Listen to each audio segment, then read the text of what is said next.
নমস্কার বন্ধুরা, ডিয়ার আপডেটে আপনাদেরকে স্বাগত জানাই। আশা করছি আপনারা ভালো আছেন। বন্ধুরা, আপনারা জানেন যে সানডে অর্থাৎ রবিবারে কিন্তু জিএনএম এএনএম এর কিন্তু পরীক্ষা ছিল। সেই পরীক্ষাটা কিন্তু পিছিয়ে গেল বন্ধুরা, এক্সটেন্ড করা হলো।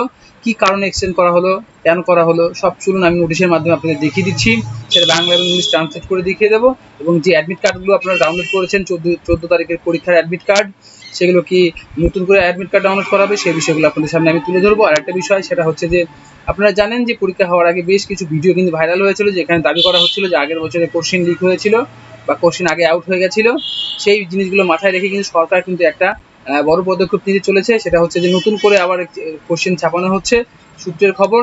এবং আরেকটা বিষয়, সেটা হচ্ছে আগে আমি আপনাদের নোটিশ দেখিয়ে দিচ্ছি, তারপরে সব প্রশ্নতে যাচ্ছি। চলুন। তো প্রথমে যেটা করতে হবে সেটা হচ্ছে যে আমরা অফিসিয়াল ওয়েবসাইটে চলে এসেছি। এখানে এসে দেখুন West Bengal joint entrance examination board, এখানে গিয়ে যাবে। যখন আপনি দেখবেন নিউজে দেখবেন যে rescheduling notice ANM and GNM 2024, এখানে যখন ক্লিক করবেন তখন দেখবেন আপনাদের সামনে কিন্তু এরকম একটা নোটিশ চলে আসবে। নোটিশটা কবে দিয়েছে? 10 তারিখে দিয়েছে, ঠিক আছে। তো অনেকে যারা জানেন না তারা কিন্তু এই ভিডিওর মাধ্যমে জানতে পারবেন, এবং যারা জেনে গেছেন তাদের কাছে কিন্তু মোবাইলে মেসেজ মেল চলে এসেছে। তো তারা কিন্তু নতুন করে কিন্তু অ্যাডমিট কার্ড ডাউনলোড করবেন কিনা সেই বিষয়গুলো দেখে নিন। তো বিষয়টা হচ্ছে আগে নোটিশটা পড়া, ঠিক আছে। আমি কিন্তু সেই নিউজের কিন্তু শেষের লাইনটা কিন্তু পড়িয়ে দেখাচ্ছি, যেখানে লেখা রয়েছে যে কি আছে, ঠিক আছে। তো দেখো, এই লাইনটা খালি করে দেখো, এএনএম জিএনএম 2024, ঠিক আছে। এখানে লেখা রয়েছে যে 14 সালের যে পরীক্ষাটা ছিল সেটা কিন্তু কি করেছে, 4/8/2024 অর্থাৎ আগস্ট মাসের 4 তারিখে সানডে সেই দিন কিন্তু পরীক্ষা পড়েছে। কিসের জন্য পড়েছে বন্ধুরা? এখানে দুর্যোগের কারণ দেখানো হয়েছে, বন্যার কারণের জন্য কিন্তু বন্ধুরা বলেছে যে পরীক্ষাটা পিছিয়ে দেওয়া হলো। অতএব কিন্তু সেটা কিন্তু নয়, আপনারা ভালো মতো জানেন, কারণ বিগত বেশ কিছুদিন ধরেই কিন্তু বেশ কিছু গ্রুপে এবং বেশ কিছু আপনারা জানেন ভিডিওর মাধ্যমে দাবি করা হচ্ছিল যে কোশ্চিন পেপারে সিল করা কেন থাকে না, আগের বছর কোশ্চিন একই সেন্টারে সবাই ভর্তি হয়েছে কি করে, এই বিষয়গুলো নিয়ে কিন্তু অনেক আন্দোলন করা হয়েছিল, মেল করা হয়েছিল, ঠিক আছে। সেই জন্য কিন্তু বোর্ড কিন্তু কি করেছে, দুর্যোগের কারণ দেখিয়ে নিয়ে কিন্তু পরীক্ষাটা পিছিয়ে দিয়েছে এবং স্বচ্ছতা আনার জন্য কিন্তু একটা প্রচেষ্টা করে যাচ্ছে। তো চলো বন্ধুরা, আমি এই নোটিশটা তোমাদের বাংলায় দেখিয়ে দিচ্ছি। তার জন্য কি করতে হবে? কিছু করতে হবে না, এটা খালি কপি করে নিতে হবে। গোটাটা কপি করে নিলে তোমরা, কপি করার পর এটা কপি করে নিয়ে এখানে চলে যাবে আমাদের গুগলে গিয়ে কি করবে, গুগলে গিয়ে জাস্ট খালি লিখবে ইংলিশ টু বাংলা, লিখে দিচ্ছি দেখো, ইংলিশ টু বাংলা ট্রান্সলেট। এখানে যখন তুমি ক্লিক করবে তখন কিন্তু তোমাদের সামনে কিন্তু ইংলিশ টু বাংলা ট্রান্সলেট একটা অপশন চলে আসবে। এখানে গিয়ে তোমরা সেই জিনিসটা পেস্ট করে দেবে। পেস্ট করার সঙ্গে সঙ্গে কিন্তু দেখবে তোমাদের সামনে কিন্তু বাংলা চলে আসবে। কি লিখেছে এখানে? কিছু এলাকায় প্রাকৃতিক দুর্যোগ সংক্রান্ত অনিবার্য পরিস্থিতির কারণে কি বলেছে, রাজ্য সরকারের এন এবং জিএনএম পরীক্ষা যেটা ছিল সেটা কিন্তু 14 সালে ছিল, ঠিক আছে।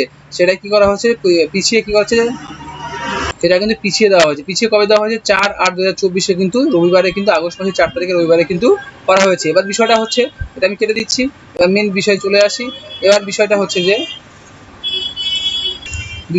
যে যারা অ্যাডমিট কার্ড ডাউনলোড করেছেন, অর্থাৎ যারা 100%-এর মধ্যে 100%ই কিন্তু, কারণ আপনারা জানেন কালকে পরীক্ষা, সেই সূত্র ধরে কিন্তু সবাই কিন্তু অ্যাডমিট কার্ড ডাউনলোড করে নিয়েছেন। এবং প্রত্যেকের অ্যাডমিট কার্ডে এখনও যদি আপনি ডাউনলোড করে দেখেন, আমি এখনও ডাউনলোড করে দেখলাম, এই 14/7 কিন্তু শো করছে, ঠিক আছে। এই 14/7/2024 কিন্তু শো করছে, অর্থাৎ আগামীকাল রবিবারে কিন্তু পরীক্ষার ডেট শো করছে অ্যাডমিট কার্ডে। তো এখানে কিন্তু একটা জিনিস লেখা রয়েছে, সেটা লেখা হচ্ছে others necessary information will be communicate in due courses. অর্থাৎ কি বলেছে এখানে, যে নতুন, ঠিক আছে, এখানে যে বলেছে নতুন কোনো যে ইনফরমেশন থাকে সেটা কিন্তু আপনাদের জানানো হবে। তো এবার বিষয়টা হচ্ছে, দেখুন সামনে যেহেতু আগস্ট মাসের 4 তারিখে পরীক্ষা আছে, আরেকটা নোটিশ আসার সম্ভাবনা রয়েছে যে আপনাদের সেই অ্যাডমিট কার্ড দিয়ে পরীক্ষা দিতে পারবেন কিনা এবং নতুন কোনো অ্যাডমিট কার্ড ডাউনলোড করা হবে কিনা। সূত্রের খবর এরকমই রয়েছে যে আপনাদের পরীক্ষার সেন্টারগুলো চেঞ্জ করা হতে পারে এবং হচ্ছে নতুন করে অ্যাডমিট কার্ডও ডাউনলোড করা হতে পারে। তো এরকম এখনো কোনো নোটিশ পাবলিক করেনি। তো যাই হোক, যদি করে আমি আপনাদের সামনে সবার প্রথমে তুলে নিয়ে আসবো, সেই বিষয়টা আপনারা দেখে নেবেন। আর প্রচুর মেসেজ কিন্তু করা হয়েছে, যারা ফর্ম ফিল আপ করেছিলেন তাদের প্রত্যেকের কাছে মেসেজ করা হয়েছে, মেল করা হয়েছে যে পরীক্ষার ডেট কিন্তু এক্সটেন্ড করা হয়েছে, ঠিক আছে। তো অনেক ধন্যবাদ বন্ধুরা, আমার সঙ্গে থাকুন। আর যদি আমার ভিডিওটা ভালো লাগে তাহলে কিন্তু আপনি কি করবেন, তাহলে কিন্তু বন্ধুরা আমার চ্যানেলটিকে সাবস্ক্রাইব করে রাখবেন, লাইক শেয়ার কমেন্ট করবেন, তাহলে সবার প্রথমে কিন্তু আপনারা এই গুড নিউজগুলো পেয়ে যাবেন। ধন্যবাদ।